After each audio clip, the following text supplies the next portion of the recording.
Hi viewers, welcome to our channel. ప్రస్తుతం మనతో పాటు సీనియర్ పొలిటీషియన్ అండ్ మాజీ హోంమంత్రి మైసూర్ రెడ్డి గారు ఉన్నారు. వారితో ఒకసారి మాట్లాడదాం. సార్ నమస్కారం సార్. సార్ ఎలక్షన్స్ అన్ని గొడవలు జరిగినా కూడా జగన్మోహన్ రెడ్డి గారు సైలెంట్ ఉన్నారు, చంద్రబాబు నాయుడు గారు సైలెంట్ ఉన్నారు. వీళ్ళు వాళ్ళ వర్గాలకు చెప్పలేదు జాగ్రత్తను కూడా ఒక విమర్శ అయితే వినిపించింది.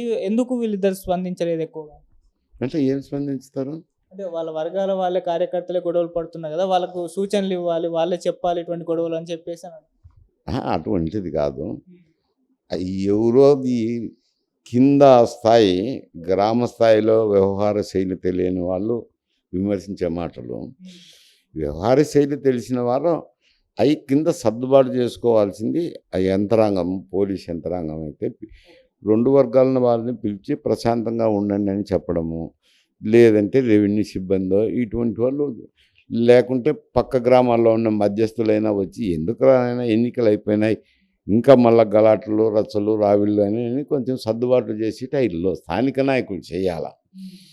అవి పోయి చంద్రబాబు నాయుడు తెలుగుదేశం వారికి సూచనలు ఇవ్వటము, కూటమి అభ్యర్థులకు సూచనలు ఇవ్వటము, జగన్మోహన్ రెడ్డి గారు పోయి వైఎస్ఆర్సీపీకి సూచనలు ఇవ్వడము అని అంటే రాజకీయంగా పరిణతి లేని వ్యక్తులు బుద్ధి పుట్టినట్టు విమర్శించే వాళ్ళు మాట్లాడే మాటలే. కానీ వాళ్ళు ఎన్నికలు అయిపోయినాయి, వాళ్ళ సమీక్షలు వాళ్ళు చేసుకున్నారు, ఏదో జయాపజయాలు ఏదో ఆలోచన చేసుకున్నారు. వాళ్ళ కొద్దిగా వాళ్ళ ముందస్తు అనుకున్న భాగంలో కొన్ని రోజులు రెస్ట్ తీసుకుందామని వెళ్ళిపోయి ఉండొచ్చు. దాంట్లో నేనైతే అంత తీవ్రంగా చూడాల్సిన సమస్యలు అయితే ఏం కనపడడం లేదు.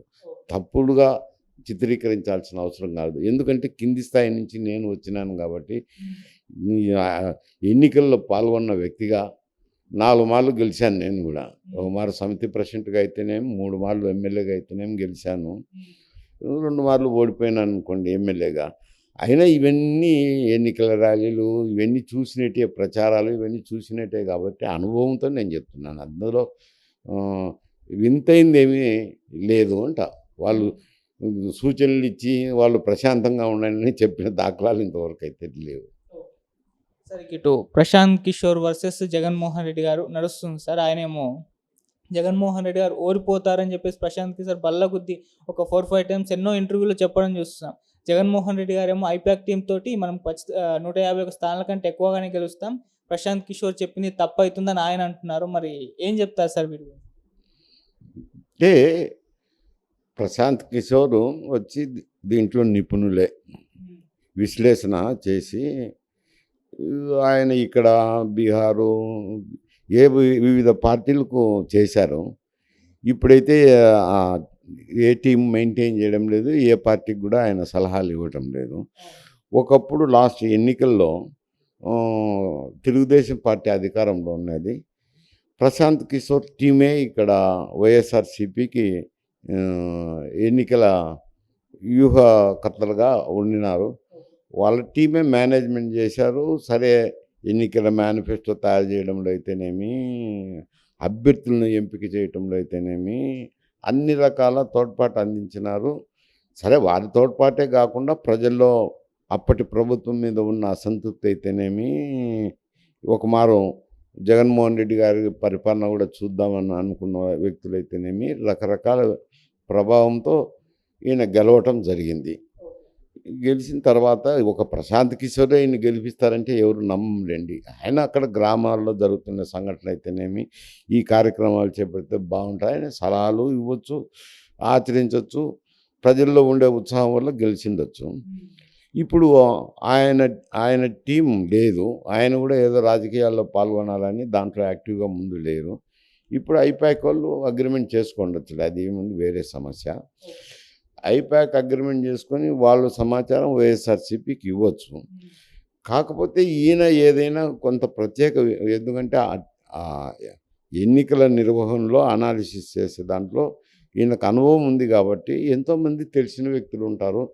కాకపోతే కొందరిని నియమించి ఉండొచ్చు, అక్కడక్కడ విచారించుండొచ్చు, ఏమి జిల్లాల్లో వ్యవహార శైలి ఎట్టుంది, ప్రభుత్వ యంత్రాంగం పట్ల ఎట్టుంది, ఈ ప్రభుత్వం ఈ పార్టీ అధికారంలోకి రాకపోతుందని ఏదో కొంచెం ఆయనకు ఎవరన్నా సర్వే చేసిన సంస్థలతో కానీ ఇతరులతో మాట్లాడిన సమాచారం మేరకు ఆయన ఇక్కడ వైఎస్ఆర్సీపీ రాదు అని ఘంటాపదంగా చెప్పిండొచ్చులేండి. దాంట్లో తప్పేముంది? ఆయనకున్న అభిప్రాయం ఆయన చెప్పినాడు. ఇప్పుడు నన్ను మీరు అడుగుతారు, నాకున్న అభిప్రాయం నేను చెప్తాను. అంత మాత్రాన నేను ఒక పక్షానికి సంబంధించిన వ్యక్తిని కాదు కదా!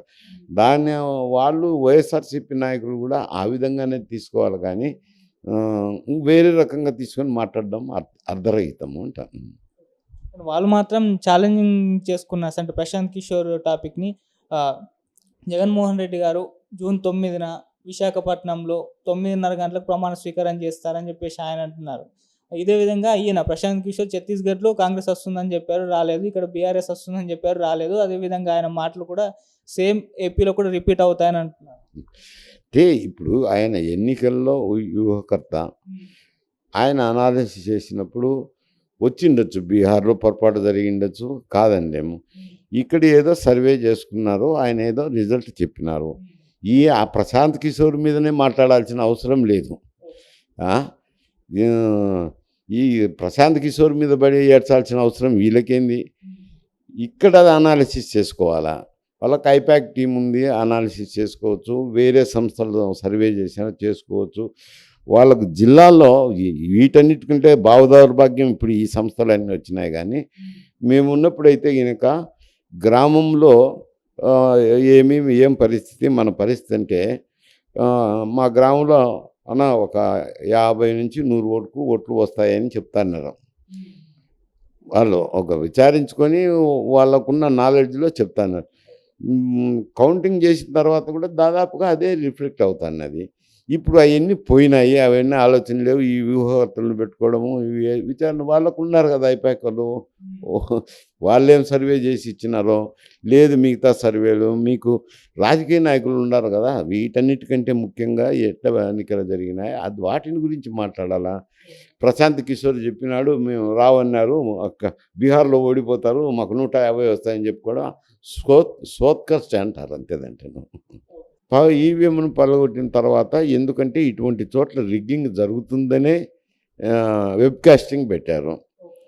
పెట్టినప్పుడు నీకు అనుమానం ఉంది అనుకో, అప్పుడు కలెక్టర్ కంప్లైంట్ చేసి ఈ వెబ్ పరిశీలించండి, ఇక్కడ రిగ్గింగ్ జరిగింది, సాలిడ్గా వేసుకున్నారు, ఓటర్లు లోపలికి వెళ్ళనీయలేదు అని కంప్లైంట్ ఇస్తే రీపోలింగ్ జరుపుతారు కదా ఎన్నికల సిబ్బంది.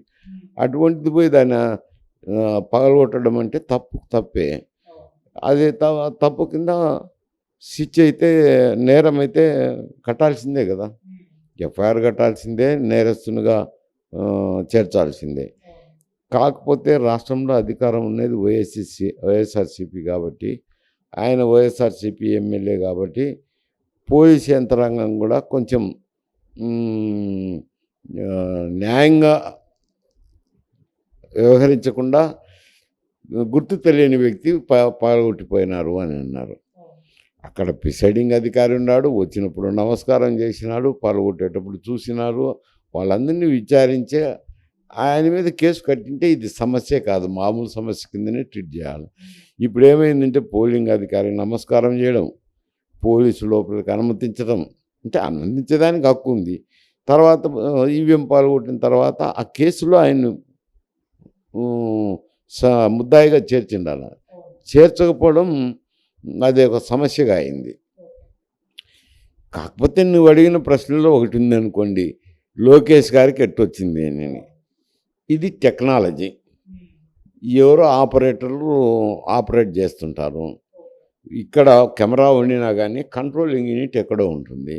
టెక్నికల్ సిబ్బందికి కూడా వాళ్ళకు కూడా రాజకీయ పట్ల వాళ్ళకు కూడా ఉంటుంది కదా, ఏదో ఒక వైపు మొగ్గు, తెలుగుదేశమో వైఎస్ఆర్సీపీనో కాంగ్రెస్ అనో ఏదో వాళ్ళకు ఉంటుంది, లేకుండా ఉంటుంది. టెక్నీషియన్ అన్నాక నిబద్ధతతో నిక్కచ్చిగా నేను టెక్నీషియన్నే అని ఉండదు. ఒకవేళ తెలుగుదేశం పచ్చిపాత అయినప్పుడు ఈ ఉప్పు అందించిండొచ్చు, ఏముంది, కట్ చేసి పెన్ డ్రైవ్లో పెట్టి ఇచ్చేస్తే పోతుంది కదా, ఎవరికైనా ఇవ్వచ్చు, లోకేష్కైనా ఇచ్చి ఎవరికైనా ఇవ్వచ్చు. ఇచ్చినప్పుడు వాళ్ళ దృష్టికి వచ్చినప్పుడు వాళ్ళు ఇది ప్రజల దృష్టికి తీసుకుపోయినప్పుడు మేల్కొని పిన్నెల్లిని ముద్దాయిగా చేర్చినారు. దాన్ని తప్పులు పట్టడం ఎందుకు? తప్పు చేసిన వ్యక్తిని తప్పులు పట్టాలి కానీ తప్పును చేసిన వ్యక్తిని ఎక్స్పోజ్ చేసినప్పుడు తప్పులు పట్టాల్సిన అవసరం ఏముంది? అది ఒక వింత చర్య. వింత నాటకం తప్పనిచ్చి అంతకు మించి దాంట్లో చూడాల్సిన అవసరం ఏం లేదు. కాకపోతే ఇప్పుడు పరారైనారు. ఈ దినం కాకపోతే రేపు అరెస్ట్ చేస్తారు. ఎక్కడో చోటు పోయి ఉంటారు. హైదరాబాద్‌లోనే వచ్చింటారు. లేకుంటే ఇతర రాష్ట్రాల కన్నా పోయింటారు. ఏదో ఒక చోట ఉంటారు. ఇప్పుడు మోవటానికి చాలా అనుకూలతలు ఉన్నాయి కదా! ఎక్కడికైనా పోవచ్చు. పోయి కొన్ని రోజులు ఉంటారు. ఎప్పుడో అవుతుందేమో పోలీసులకు లొంగిపోవాల్సిందే. లేకపోతే అరెస్ట్ కావాల్సిందే. అరెస్ట్ అవుతారు. Thank you so much sir.